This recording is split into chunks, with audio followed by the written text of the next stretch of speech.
insight and able to jump across from crime writing to psychological writing to literary writing. And so we're going to talk a little bit about the way that questions inform the fields that she works in today. So give your full attention, and let's give a big hand to Mikita Brottman. Hi, everyone. Hello. How you doing? Well, I had a piece of paper with some ideas on it, and I left it in the car, but that's okay. So I'm going to talk to you first about asking questions in psychoanalysis, but to do that, I need to talk a little bit about what psychoanalysis is and the history of narrative and how that fits. But first of all, tell me, you've been reading classical philosophy, like Plato, right? And then you did some Wittgenstein, is that right? And you were asking about what questions are and what language is. And so I think, it's possible that you might have covered some of this already, maybe so, maybe not, but I thought first I'd talk a little bit about fairy tales and myth, because this is really I'm sort of shaping what happens in psychoanalysis, and I don't know if you've covered this or not, but there's some really interesting questions asked in fairy tales and myth that sort of foreground the way that questions work in psychoanalysis. So let me give you an example. There's a story there's lots of versions of it, but the most common one is in Chaucer's Canterbury Tales, and it's called the Loathly Lady. There's lots of different versions of it. And it's about this prince who is cursed, right? And he's cursed to have to marry this old hag, right? But in this story, as in lots of stories, the question that's asked is the key to breaking the curse. And that paradigm of the right question being the key to break the curse is really important in many areas of life and rhetoric, but in psychology in particular. So she gives him this puzzle, this riddle. And I'm also interested in what's the difference between a riddle and a question. The old lady says, well, you can have, I'm actually a beautiful, sexy princess in the guise of an old lady. But I can be the sexy princess during the day and the old lady at night, or the old lady at night and the princess during the day. Which would you like? So he has to think about it, do I want the sexy young woman in my bed, but then everyone thinks I'm with this old hag for a wife? Or do I want trophy wife, and everyone thinks I'm with this hot chick, but then I have to go to bed with the loathly lady? So, and he gives the right answer, but any idea what the right answer would be? Maybe think about what answer you would give to that as well.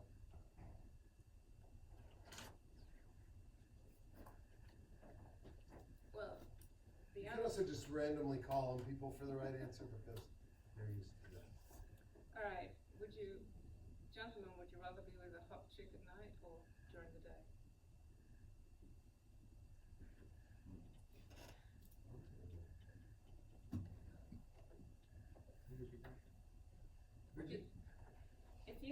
If you had the choice, a woman who is sexy and hot during the day and an old hag at night, or an old hag during the day and the hot chick at night?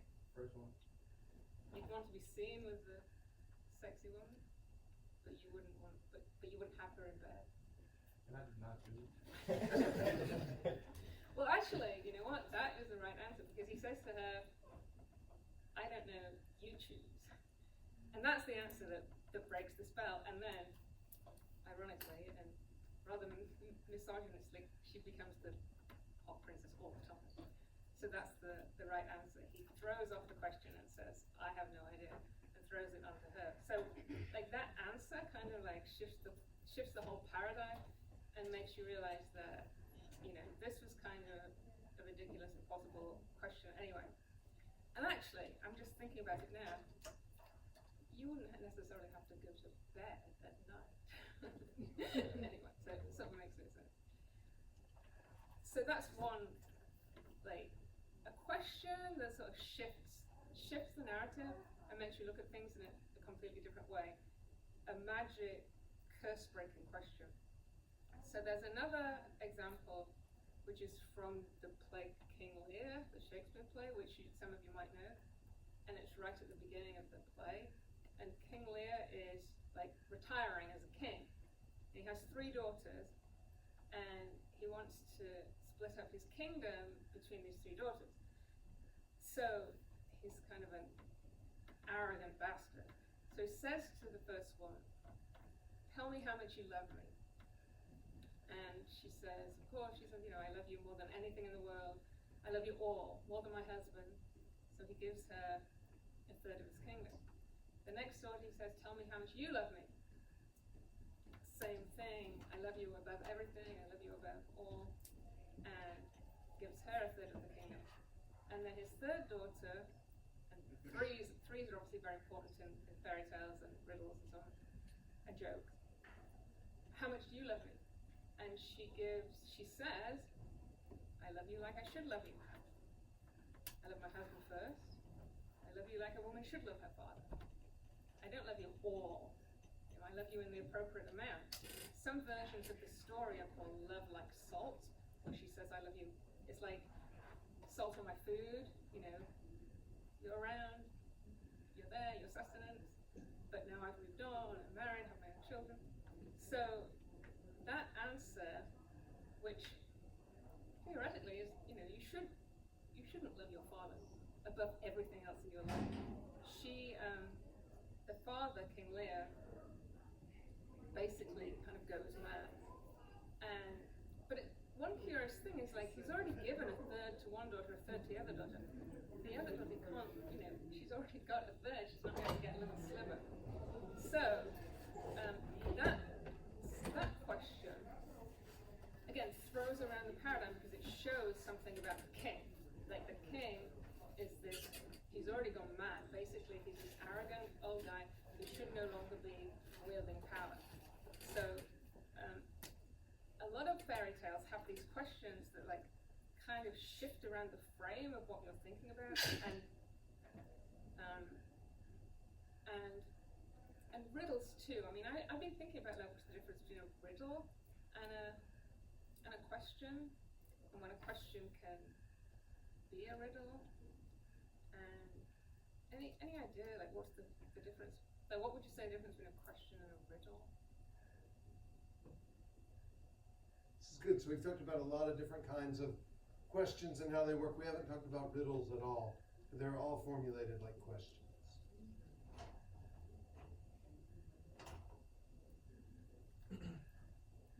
Like a rude to like trick you. I guess, yeah, it's got a trick in it. That's part of it. And again, I think we've thought about this. It's a question that the answer is not meant to be altered, right? And that if you get the answer, you've won something. So it's almost like a competition kind of question, like who is smart enough to get the answer to this riddle.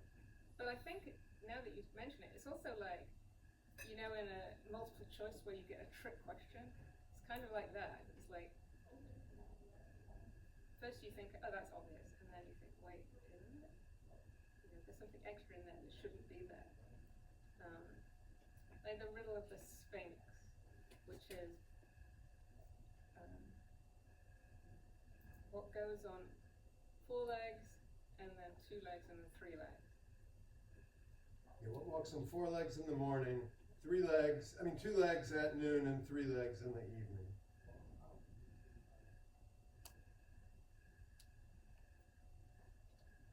Random guess, anyone know the riddle?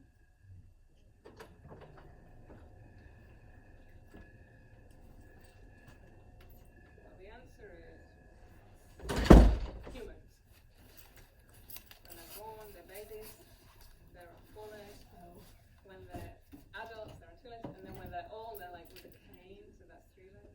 Again, it's like a trick that I don't know if anyone could actually guess that riddle. And an interesting thing is that, remember when we first started talking about questions, one of the first definitions someone gave was something you want to know the answer to. But when you ask a riddle, you already know the answer, and so you're actually testing. The answer that you get as the giver of a riddle isn't the answer to the question that the person is having, but it tells you something about that person, is why you're asking the riddle, not because you actually want to know. You don't know the answer to that thing.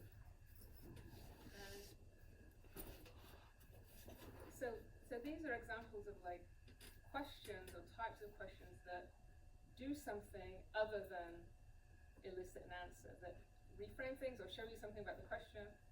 And so just moving on to a few issues in psychology, and I'm sure you've been talking about language and the language with which you ask questions, but I heard someone say that there's a lot of parents are really worried about their kids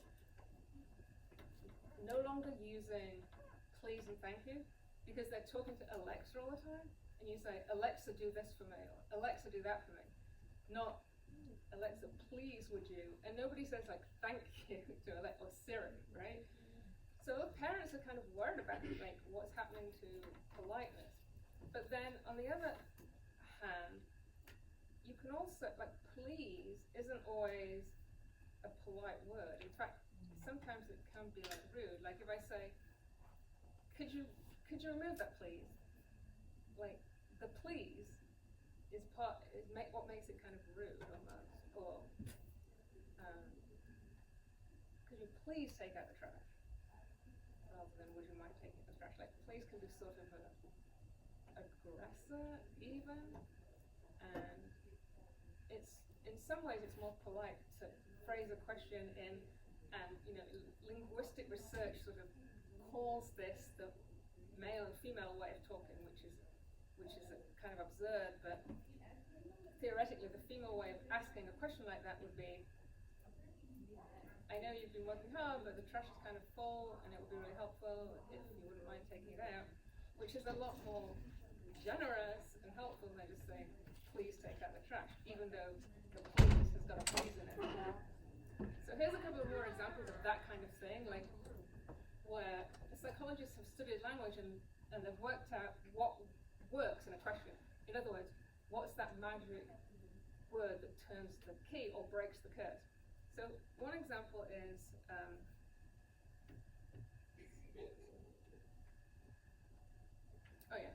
so this is people who are being asked to do something that they don't necessarily want to do, like take part in a test or do a favor for somebody, or particularly for a stranger, and also people have done this experiment with advertisers calling somebody wanting them to buy something. They might say, would you do this, or would you do that, or would you buy that product, or even would you mind buying this product, or would you mind helping me? None of that works as much as the way of phrasing the question that is like the magic way is the phrase, would you be willing to? And that seems to like twist people's minds in a way that they change their perspective. So if you say to someone, will you do this for me? They might say no, but if you say, would you be willing to? How does it change it?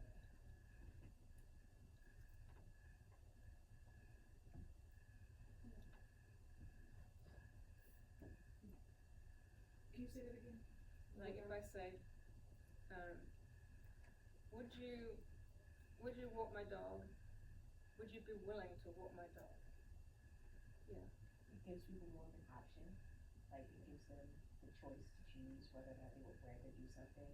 And it makes them more inclined to want to help because they feel like you're being considerate of their time.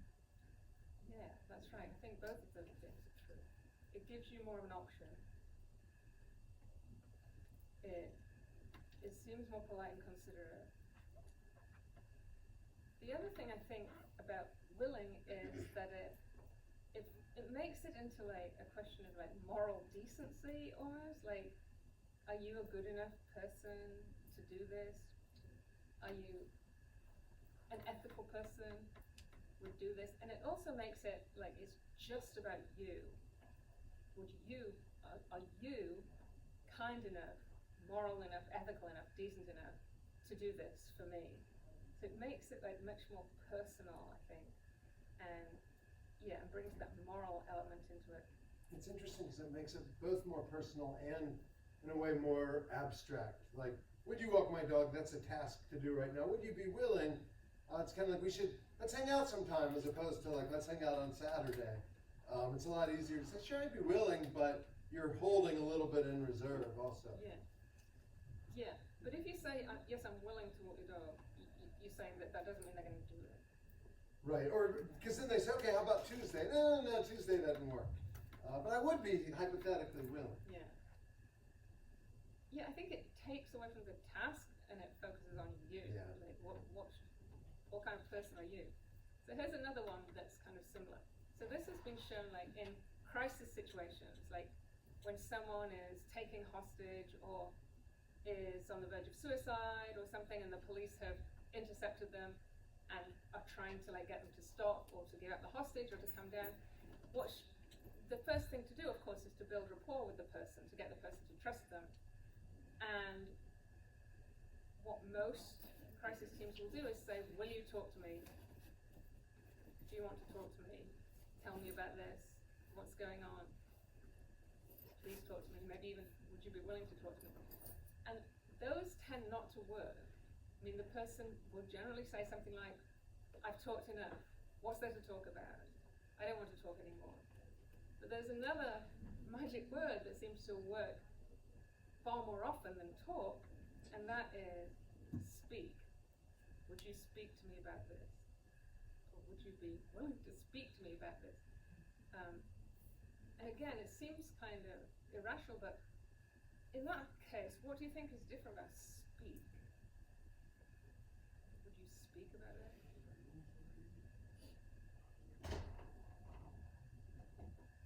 You're trying to do like you want to have like a conversation, like see what's going on, what's in their head, or what they want from the situation. And what, as opposed to talk, what would talk suggest? Like, just probably like a one-way type of situation, not basically like a conversation. Yeah, and speak seems much more like important and powerful, because you talk to your friends, right? Talk is like what everybody does, but speak is kind of like you don't hear the word talk in the Bible, but it's always like God speaks. You know, it's like much more kind of momentous when it's used in this way and more powerful, and there can almost be something like holy about it, and it's usually like a one-on-one. Like talk can be a group, but speak is usually one person to one person. And it's often taken much more seriously. Like, we need to talk about this, as opposed to we need to speak about this. It's like much more definite to the occasion, to that particular occasion, rather than just applies to everybody. So, that's some of the sort of background I'm thinking about in relation to talking about questions in psychoanalysis. And so, the problem in psychoanalysis is the assumption that we don't know ourselves, right? That we are basically not the masters of our own home, that we're acting in certain ways that we're on autopilot, and we need to and that takes us into problems, you know, addictions, risky situations, things that could damage our lives. We need to stop and say, understand, like, what's going on at a deeper level of our life. But the problem is, when you come to questions, it's like it's really hard to get at that unconscious with just a direct question. Like if you say what's going on, someone knows what's going on the surface, but they don't know what's going on underneath. So how do you get to that unconscious level through a question? And traditionally in psychoanalysis, it isn't a question of questions and answers. Like in most therapy, the therapist would ask about what's going on. The person would talk, the therapist would try to get further down or elicit feelings. But the assumption in psychoanalysis is that the patient knows what's going on but isn't aware of it. So they have to be made aware of their own language, the words they're using, and how that relates to what's happening in their lives. So rather than ask questions, traditional psychoanalysts will say something like, instead of saying more about that, say something like, that must be hard for you, or I can understand how difficult that is, or I find that very interesting, or something. Rather than like responding as a person, as an individual, rather than eliciting something else from the patient, like pointing them in a question, even if it's like, could you say something more about that? Like, sort of jolt someone out of themselves because you're responding to somebody else. And what you want to do is keep the person in themselves without interfering. So how to get them to go on to more complicated topics without actually interfering and without like jolting them out of that monologue is very, very difficult. Especially when people are resistant to talking about things that they're reluctant to talk about. So for a long time I haven't worked with patients. But what I do now is I do forensic evaluations, and this is for people who have been in trouble with the law and are being evaluated psychologically for various reasons to see if they're fit to stand trial, but mostly to be provided for the defense. And it happens that I work in a clinic that just treats sex offenders. So it's all sex offenders that I'm working with. And so as you can imagine, it's very, very difficult to begin. And in questions, in situations like this, and I'm sure the public defender talked about this too, people have an incentive to lie. So how do you ask the right kind of questions, avoiding lies? And also the other difficulty is that in my situation I have a template, like these are the questions to be asked for the evaluation. And they're pretty basic, you know, home and family life, background, relationship with siblings, and then there's a section of the evaluation which is about their sexual history, and those kind of questions can be very embarrassing to answer, especially when someone's been in trouble for a sex offense. And then questions about the legal situation, like have you been prosecuted, what was the situation with the police, where are you currently in relation to your home and family, and so on. And what I tend to do is shift that around so that I put the sex stuff right at the end. So if there is going to be any sort of building of rapport, it will have been established before you get onto those really, really difficult questions that people are often very reluctant to answer.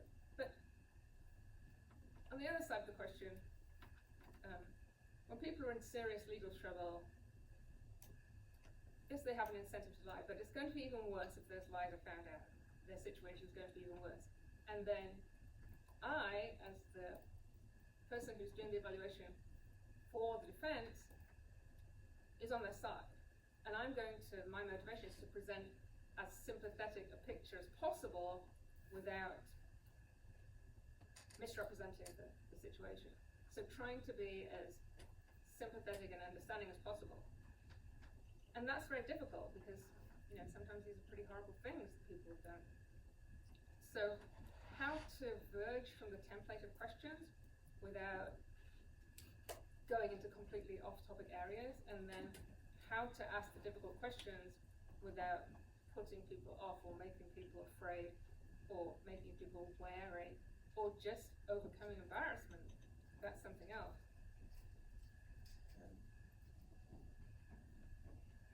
Can you talk a little bit about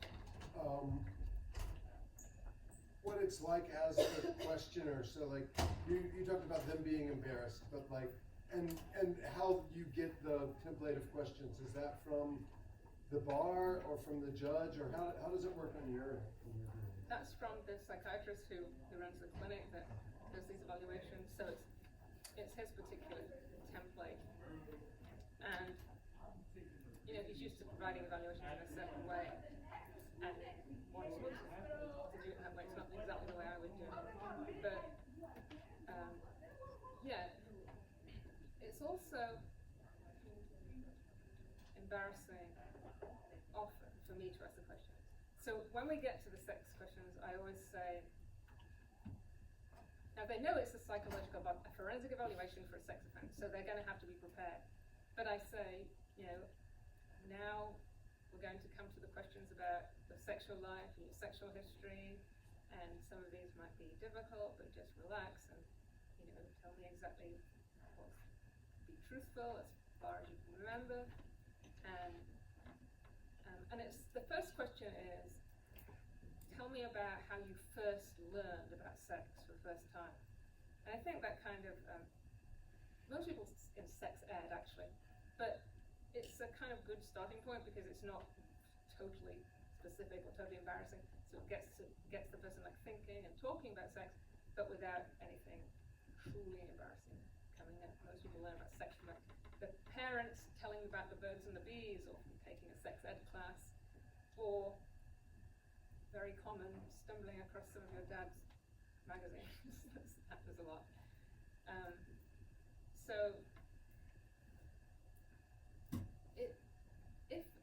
I guess I've done this so often that I don't really feel embarrassed anymore.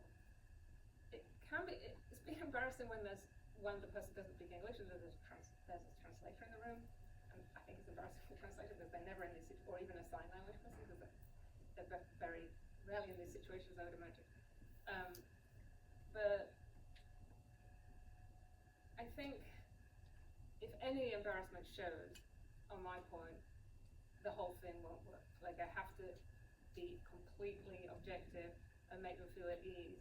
If there's any sense at all that this is like I'm disgusted or I'm ashamed, or I have to give the impression you're in this situation. Thousands of people have been in this situation before. I've done hundreds of evaluations. I've heard everything. This is to help you. I want to sympathize with you.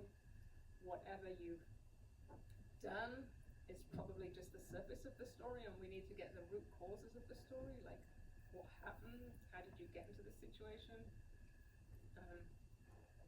tell me about your historical background that the prosecution is obviously going to have no interest at all in.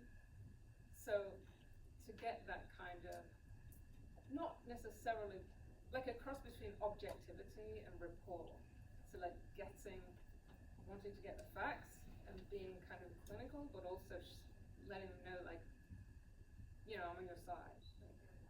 Like, I'm not a hostile interlocutor here. I want to help you.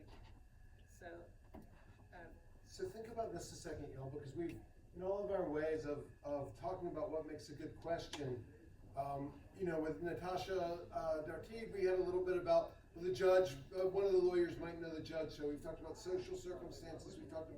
We haven't talked about how the questioner comes across as making what can be a good question. You could say exactly the same words and appear differently or look differently or act differently, and your question will either be a good question or a bad question and will work differently. And that's an aspect, the way that you seem to the person you're questioning is something that we haven't come across yet, but I'm sure we will when we talk to, also, like, imagine if police are trying to get information from you, how you see on TV, they'll try to act like buddies or something as opposed to acting like an authority, because you'll open up. And so that whole subjective realm this is something that's coming to us new right now.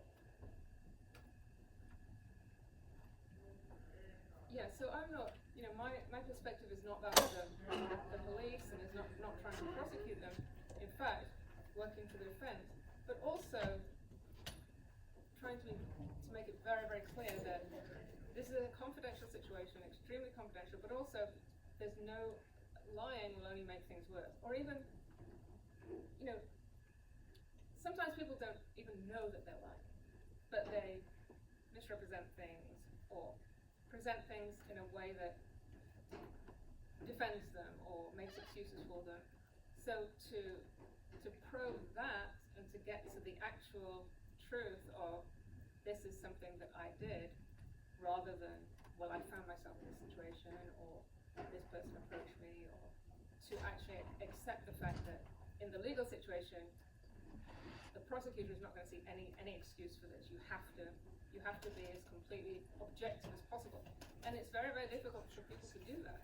Especially if they're facing punishment, as I'm sure the defense attorney talked about too.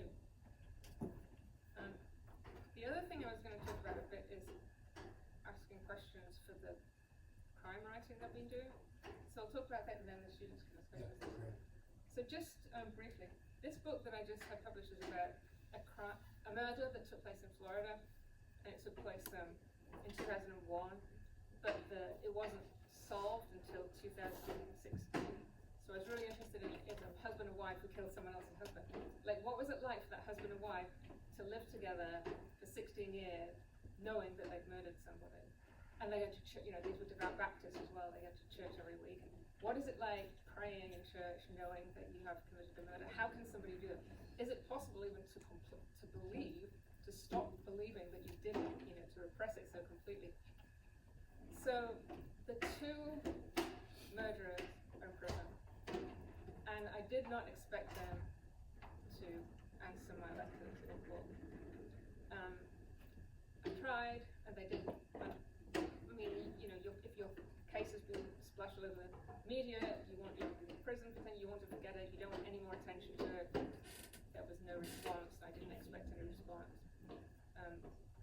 But what I said in my last letter, and I think maybe you've had experience of this too, Baynard, is that, like, in my last letter I said, look, I've asked you to cooperate, to answer my questions. I haven't heard from me, but now I'm in this situation where I've got a contract from the publisher, the book's going to be written, the book's going to come out, here are some of my other books, you can see it's going to get a lot of attention.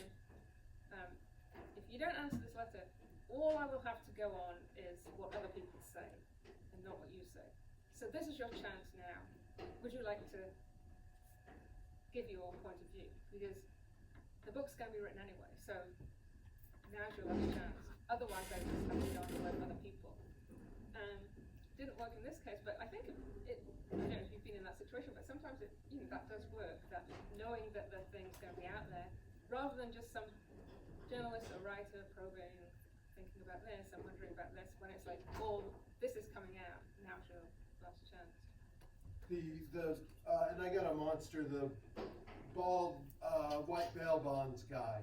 He was someone we tried to get to talk to us for years, for months and months and months and months, and he wouldn't talk. And then you see him as he's going to check himself into federal prison.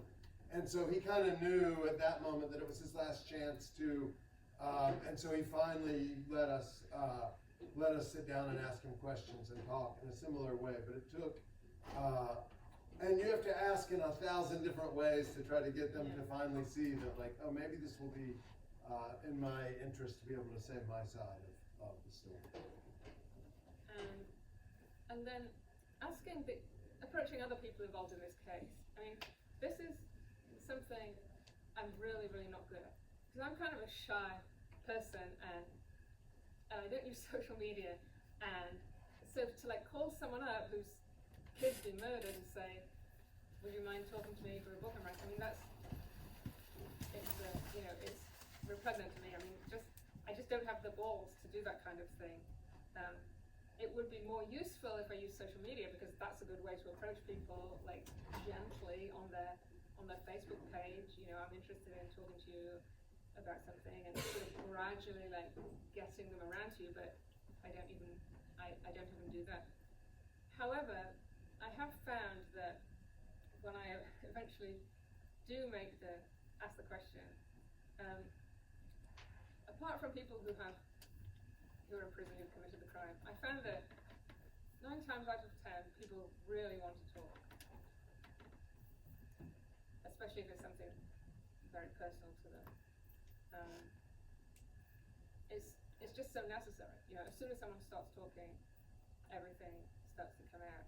So that's the other thing about questions, I think, is that often you just need to like take the lid off, really, and everything else comes out. And then just one more thing I was thinking before you guys have questions is, actually, it's about asking questions in general. And I was thinking about, like, when I was a graduate student, I used to go to academic conferences, and some professor would be reading a paper afterwards, and it would be very arcane and very complicated. And then people in the audience would ask questions, and I'd always think, are they really, like, putting their hand out because they want to know the answer to what they're actually asking? Because they could just look it up. Like, there's so much else going on. And I realize, like, when I think about myself in those situations, part of what I'm doing is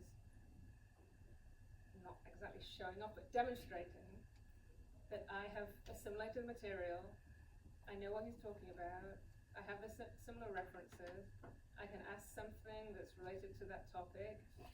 Do I actually want to know the answer? Well, that's not kind of really the point. It's like a performance, really. And people ask questions for very similar reasons in all kinds of situations. Not because they want the answer, and I'm sure you've talked about this, but because they want to hurt someone, because they want to start something, because they want to express themselves, or defend themselves, or accuse someone.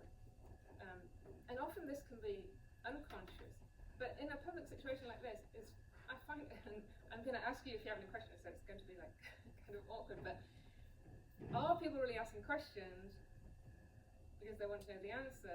Like, how much of that is actually knowing the answer, and how much of it is like engaging in a performance, or just showing that you're like part of it, like thinking of interesting things to say so that everything goes smoothly? And that's a difficult topic for you to then ask questions about. So before we open it to you for questions, so think about I want to just highlight what Professor Brottman was saying about psychoanalysis and questions. So the trick there is, you have some problem, you have a neuroses of some sort, and you don't know actually what the cause is. It's in your unconscious mind. And so you go to someone who has to find a way to ask questions or say things that will give you access to parts of yourself that you aren't aware of, to the parts of your mind that will be causing these issues without you knowing that you're causing them. And so that's also a thing that we do with ourselves. When we talk about the ethical questions we ask ourselves to keep ourselves in line, that's part of what you're doing. You're trying to plumb in, well, what other motives might I have here when I'm doing this? Because you might not always, we're often not aware of why we're acting, how we're acting. And that's one of the fundamental sort of beliefs in psychoanalysis and in a lot of kinds of psychology, is that we are a mystery to ourselves in many ways. And so figuring out how it is, the riddle that she mentioned about the walking on 4 legs in the morning, 2 in the at noon and 3 in the afternoon, the person who answered that was Oedipus, who turned out didn't know himself at all. He knew that. He had the knowledge of that's what a human being is. But it turned out that he was married to his own mother and had killed his own father and had no idea that this was the situation of his life. And so the whole story of that is him then being forced by fate and the gods to find out the truth about himself. And when he does, it's something he didn't want to know, and so he gouges his eyes out in order to not see. Sometimes we find, and that's often what our psychological symptoms are, is like gouging our own eyes out to keep us from seeing what the real issue is. And so in many ways what that field does is try to help bring out the kinds of things that we aren't able to see in ourselves. So it's a tricky kind of question to be asking. Yeah, it's asking a question where you don't know the answer, and the person you're talking to doesn't know the answer either. And perhaps, or if they do, they want to turn the situation in a different direction. So that can be very, very difficult because someone could answer the question but not realize what they're saying. Either because they're deflecting and pointing the question in a different direction, or because they're bringing material up that they're not aware of. So then what do you do? When instead of saying, instead of pointing it out and say, do you realize what you just said there? Do you realize that word you used it earlier? That can be too jolting and disturbing. So to say, would you rephrase that? Or can you think of how that made you feel? Or not a question, but just a sort of gentle encouragement for the person to talk more, go more further in that particular direction. All right, so let's ask some good questions. There's a lot of different things to ask about. Psychology and psychoanalysis, working with people who have been accused of crimes for the defense, which is sort of along the lines of our What is Justice unit that we just finished that we've been talking about. Because part of the question of that, if you have these deeper root causes or a mental issue going on that causes you to commit a crime, how responsible are you for that crime? And that's something that the courts and various people have to answer. And so think about all of these fields and with the other speakers that we've had, and let's come up with some really good questions. Yeah. When you're doing an evaluation, how do you determine in which way do you ask the questions to people, because everybody is different? Yeah, that's a good question. Well, first of all, like I said, yes, there is this template, so it's basically the same question, so I can't go too far from the template, but yes. First I have to get a sense, the person, and just how they are, how they come in the room, how they sit down. Do they shake hands and say hello, or are they silent? Also, like, how old is the person, what's their level of education, that kind of thing. You can get lots of that from the material that you have in advance, but what's the demeanor of that person? Like, are they someone who's going to be very loud and open and extroverted? Doesn't mean they're telling the truth, but a very open person that you only have to ask one question and that's it. Or are they going to be a person who is completely petrified, like some people are, especially very young people, just completely terrified and sometimes in tears or shaking. So sometimes in those situations it's hard to even overcome that, but with that person, just to be as completely as gentle as possible, to reassure them again and again that I'm on their side, that whatever they're facing, we're going to try and minimize it, and to be sort of sensitive and gentle, as opposed to someone who might be, some people are very who deal with, like going to a psychologist to be loud and sort of over the top and laughing, and in that case you have to kind of get behind that demeanor, because that's obviously like a defense, to be like, I'm just like you, I'm an ordinary guy, this thing happened to me, it's not my fault, to like get behind that defense and help the person to become less like in a social mode and more like in a confessional kind of mode. Yeah, it's a good question. It can be very difficult because everybody's different. And by the way, 99% of these offenders are male. I think there's only been like 2 females.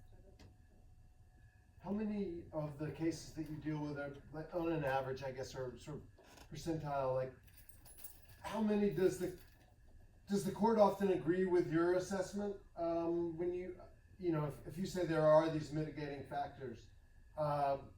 Is it common for the courts to just say, no, we don't care about that at all? Depends on the judge. Yeah. It depends on the judge and the jurisdiction. And, some judges and actually there are certain attorneys who take these cases on, and those attorneys tend to know what judge is going to be more sympathetic. If it's a case where the person is obviously a danger to the community and there's very little mitigating circumstances, in that case, Dr. Glynn, who runs the clinic, will probably say, "No, I can't do this evaluation, someone else do it." And sometimes the evaluations of the people who are in prison and they're kind of parole, their case is going back to court, and those cases can be difficult too, just because of the circumstances. You know, someone's in prison, it's in a sometimes it's online, sometimes it's in a prison, but you know there are people around. I mean, is someone going to talk about a sex offense, like in a situation like that? Yeah. How do you deal with a situation where someone is being accused of a crime, but based off of how they're answering your questions, it's innocent? Well, Did everyone hear the question? so usually by the time they come for an evaluation, they've already been charged. Again, it doesn't mean they're guilty, but the police and the prosecution have got enough evidence to feel that this is like a chargeable offence. Yeah, there have been some cases where, from what this person's saying, it's not that they're innocent, but it was a misunderstanding, or like I remember a guy who he wasn't facing any court circumstances, but his neighbor had accused him of touching his kid in the swimming pool, and it was the child denied it. It was a circumstance where there were plenty of people there, nobody else saw it happen, the guy hadn't been charged or accused, he just wanted the evaluation for himself to show that, you know, he knows that nothing happened, everyone else knows that nothing happened, this was an enemy of his who was making these accusations against him. So in cases like that, you know, you can never be 100% sure, but everything around the whole situation appeared to suggest that this was a misunderstanding, and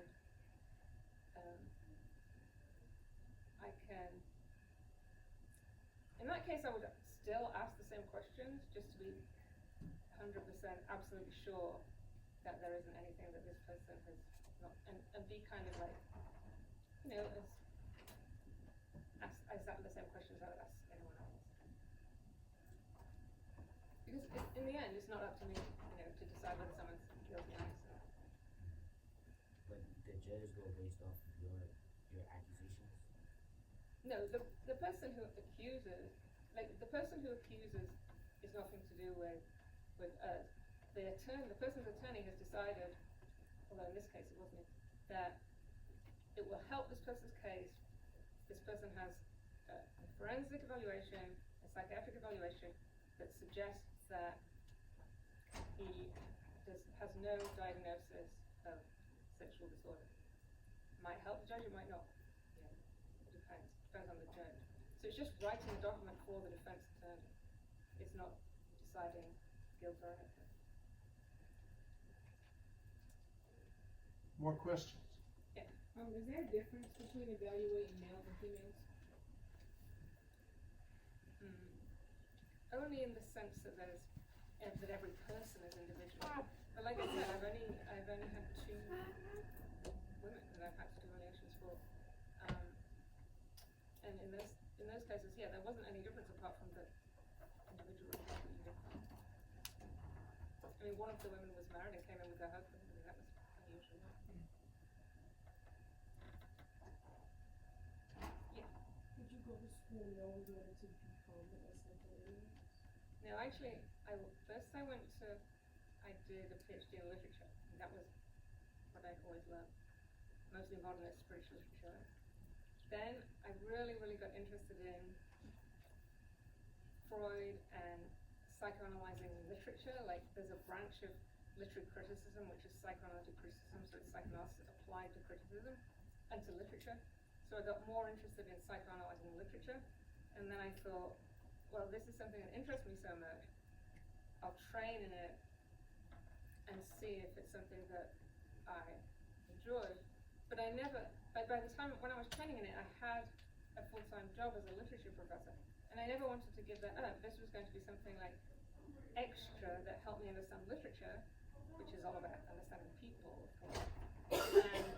And so, like, for me, the two have fed into each other. Because I'm not like a clinical psychiatrist or psychologist or anything like that. This is a different approach to it, which is much more about the unconscious and the individual. And then I've also always been interested in crime and criminal personalities.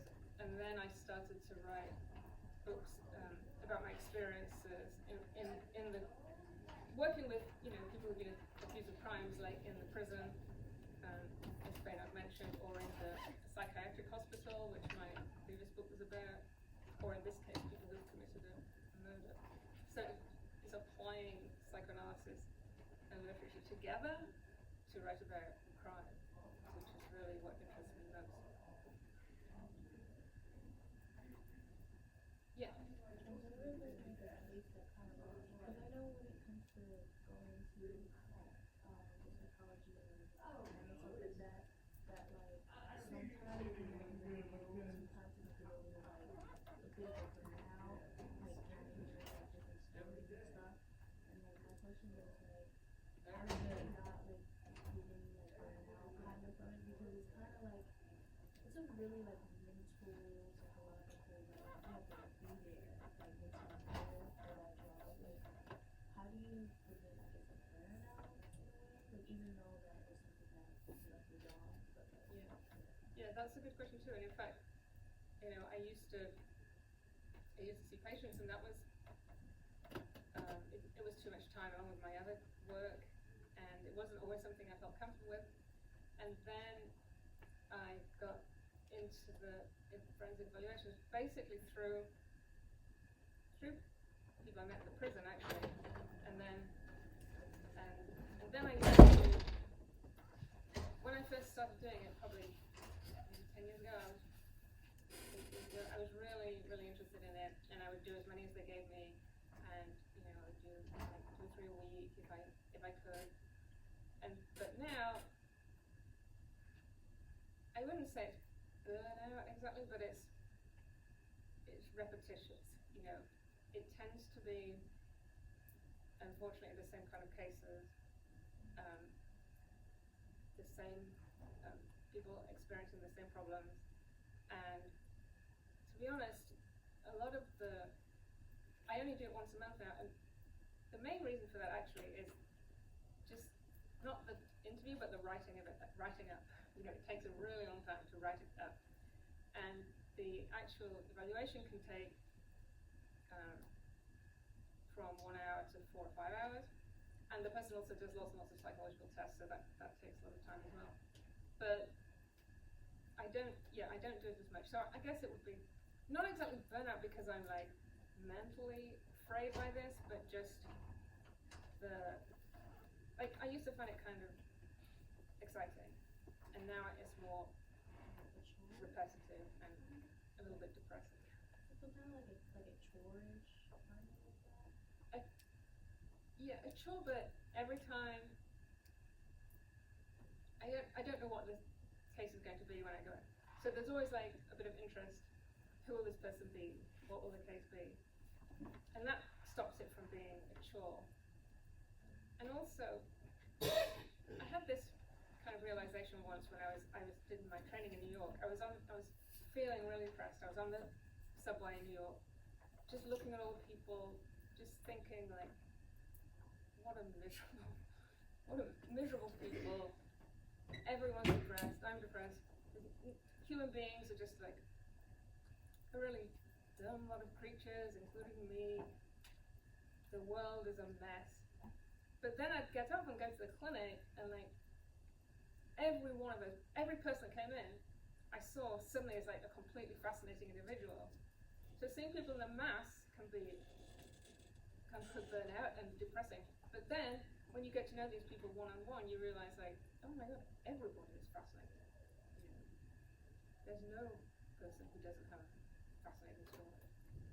Oh, and another one, was there ever like a case that kind of left you kind of like, I don't want to say traumatized, but kind of that made you like start seeing things differently and stuff like that? Because I believe in like jobs like that, like all it takes is for like one case for you to like start like having like a different point of view of different things.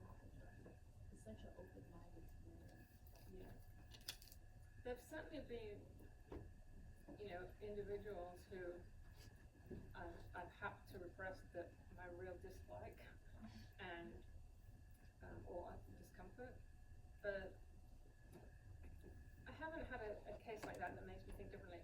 But I have over time started to feel very differently about, like, knowing more about the state and how people are prosecuted and how people are over prosecuted and the way that the legal system works and the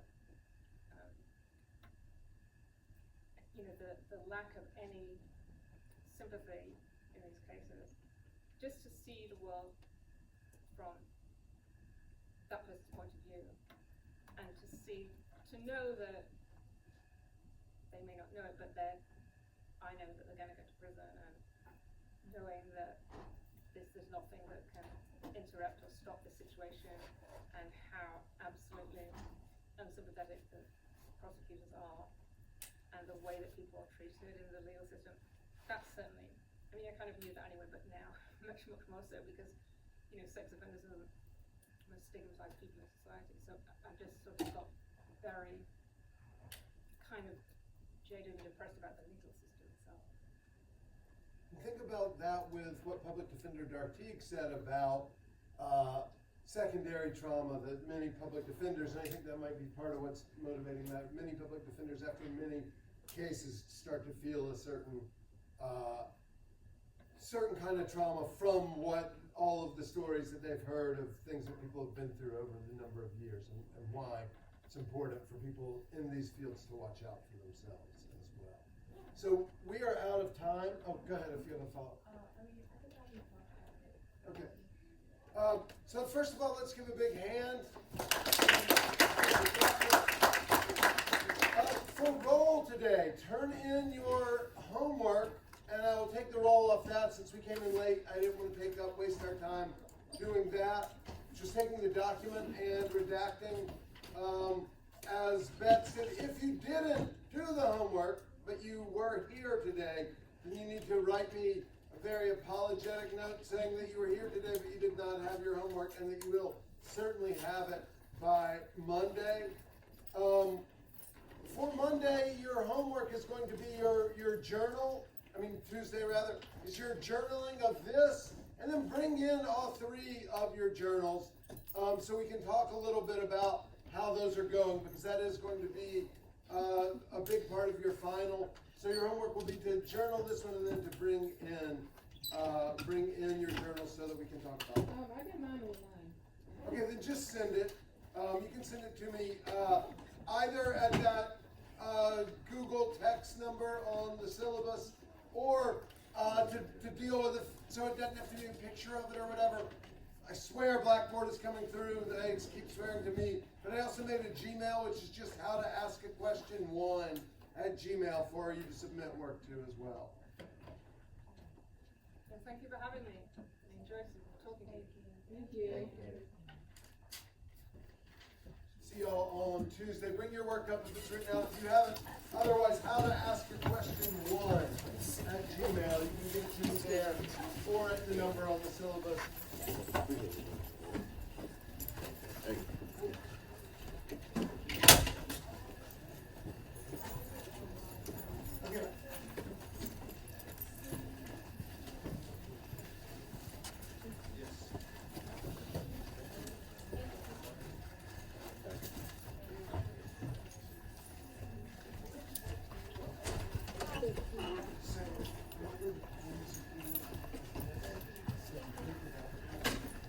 Okay.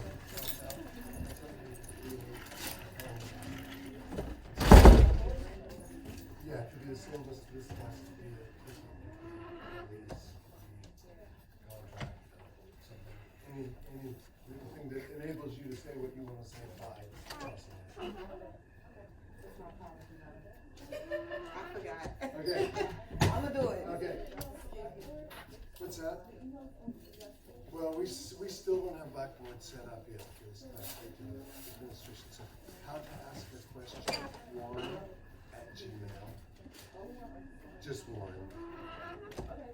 Yep. Have a great day. You too. What's that?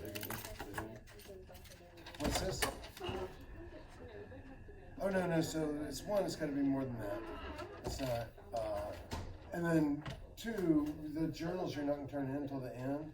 You're gonna bring them on Tuesday so we can talk about them. Your journals from all three are, yeah, no problem.